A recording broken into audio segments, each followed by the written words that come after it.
So we're gonna have to look at this out of this fake.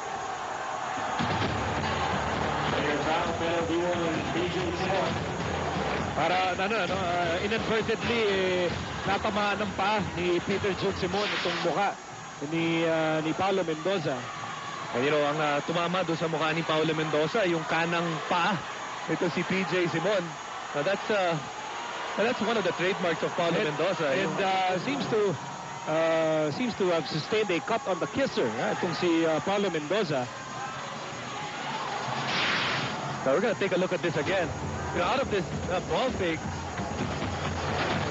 well, what they're going to say is, sinipa nito si PJ Simon, ito si Paulo Mendoza. They're saying that he extended that right foot.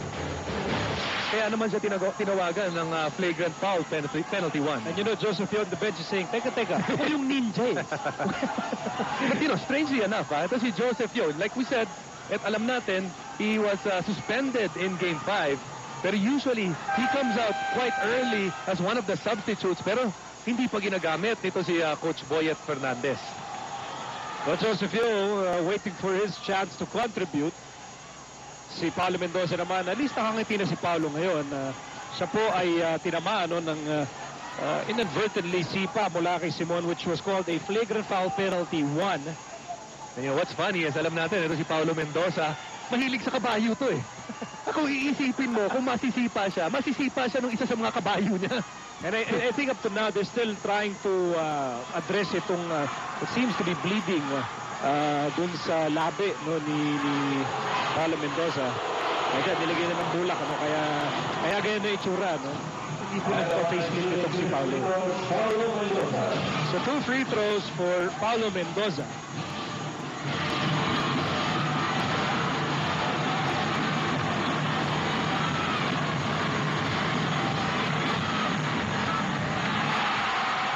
He missed the first free throw, but Paulo has a very important role dito sa rotation ni Coach Boyet Fernandez. Well, his role para dito sa team ni Coach Boyet is he's the zone breaker. At saka, he's one of those guys that comes off the bench and he is a gunslinger. Nakita nga natin, dun sa first quarter, tumila kaagad ng 3-point shot, pasok. When he comes in offensively, ito si Paulo Mendoza, all the tools, especially from shooting from the outside. At that time, another air ball mula sa Santa Lucia. Meantime, here's Castillo. Simon, 4th three. No, good. Ligo, a little chess match going on. At Santa Lucia goes 3 big men. Ang sagot ni Coach Ryan, ako naman ang maglalaro ng tatlong maliit. And see who's going to be winning this game of wits between the two coaches. Baka hindi nyo po napapansin, lumalapit na ang Santa Lucia dito. They were down by as many as 10 points back in the opening quarter. Ngayon, 3 na lang ang abante ng Pure Foods. 26-23. Top shot by James Yap. Offensive rebound for Jonathan Salvador. Here's Simon. Yap, open shot. So that's 2 times that Santa Lucia has been able to get away with James Yap being open. I don't think they're going to be able to get away with it that often. Another wild shot mula dito sa Santa Lucia. Meantime, here's Simon. Simon fires, score! Peter Jun Simon, alam mo, mas gusto niya talaga yung super sub siya. He knows if James Yap and Kirby are there, alam niya, yun talaga inaasahan sa puntos. Now, he's back in his role as a super sub. Kita natin, 4 points kaagad para dito kay Peter Jun Simon. And it's back to a 5-point lead. 28-23 para sa Pure Foods. 5 to shoot para sa Santa Lucia. 3 to shoot. Itira na ni, wait a minute. It's a 3-second violation. Marlo was waiting for Dennis to take the shot. At saka kahintay niya. Siya po'y nahuli sa no parking zone. Migo, we talked about etong Santa Lucia going to their zone defense. Now that Pure Foods has 3 shooters intact as Joseph Yo comes in. Tignan natin kung anong depensa gagawin nila. It seems right now it's a 1-3-1, still a zone defense. Pero yung 1-3-1 kasi mas nakaka-adjust ito sa mga shooters sa labas. At nabatukan itong si James Yap on his way to the basket.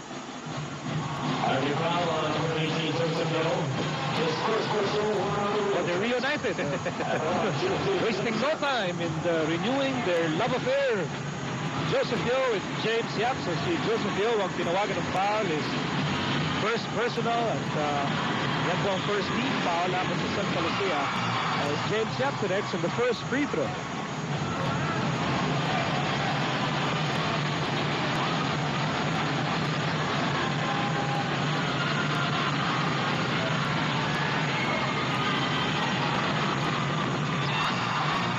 Out of 2 for the former MVP at balik sa pito ang abante ng Pure Foods 30-23. Nagpaskalati na tayo sa second quarter. Here's the Ninja. Joseph Yo handoff. Paulo Aquino. It's a different kind of poison having to si Paulo Mendoza and Joseph Yo. With Paulo Mendoza, you know he's gonna shoot it from the outside. Ito naman si Joseph Yo, he creates opportunities dahil inaatake niya yung depensa with his drive to the basket. Here's Roger Yap. Floater goes in off the glass. Roger Yap, one of the hardest guys to get a charge from. Just excellent body control. Nakita natin, Ryan Reyes trying to draw that charge, but able to change his body direction to get that basket. Marlu, swipe by Salvador. Time to shoot. Yo, drop step outside Espino. 5 to shoot. Dennis Espino.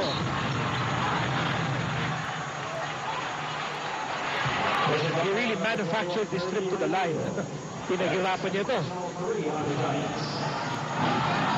So when you see plays like that, na kailangan talagang paghirapan mo para lang makakuha ka ng free throws or to get a basket, you can see how high the level of defense is. And, you know, especially right now, I think defensively, Pure Foods is really, you know, they're on their games araw na ito.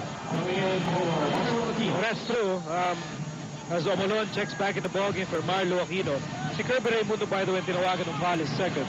You know, sa dami ng mga kapos na tira, mga palipit na tira, wild shots coming from Santa Lucia, I mean, you really have to give credit to the defense of Pure Foods. Pero yung Pure Foods rin naman, nahihirapan rin sila dun sa zona ng Santa Lucia. I mean, like I said, defense at a premium, number 1 and 2 in the league defensively. You look at the field goal shooting, 33% on one side, yung kabila, hindi rin naman ganun kataas dahil 38% lang para sa Pure Foods.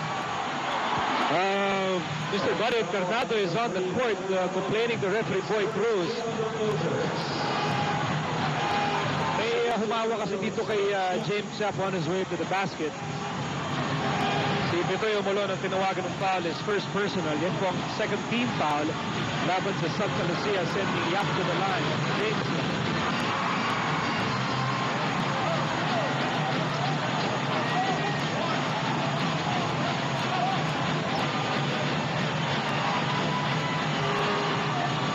James Yap missed game 5 and was definitely sorely missed by Pure Foods, and he missed that free throw. Kaya ang score po natin 33-26, 7-point lead para sa Pure Foods. That's another air ball mula sa Santa Lucia. 4 minutes remaining in the first half. James Yap, 4-3. Adobo got the loose ball. Bagong shot lang ito para sa Pure Foods. Here's Roger Yap. Nasa sa loob. Outside. Simon! Kelly Williams with 5 rebounds tonight. Here's Espino. Nagabol pa rin ang Santa Lucia here in the first half. Here's Yo. Joseph Yo inside, outside Espino. Espino a long one. That's not his range. And that shot was deflected. Now that's just, ano ba yan? Ang dami na nating nakita na air ball para dito sa Santa Lucia. Meantime, here's Simon. He spins. And bagsak si Adogol and Ryan Reyes. And Adogol, you know, tapakan dito sa Ryan Reyes. That is a second personal four on the Giants. Aman muna ang Santa Lucia with 3 and 14 remaining in the first half. Labang po Pure Foods, 33-26. Well, it's a sea of red and green as Pure Foods and Santa Lucia face off here in Game 6. And a lot of VIPs here.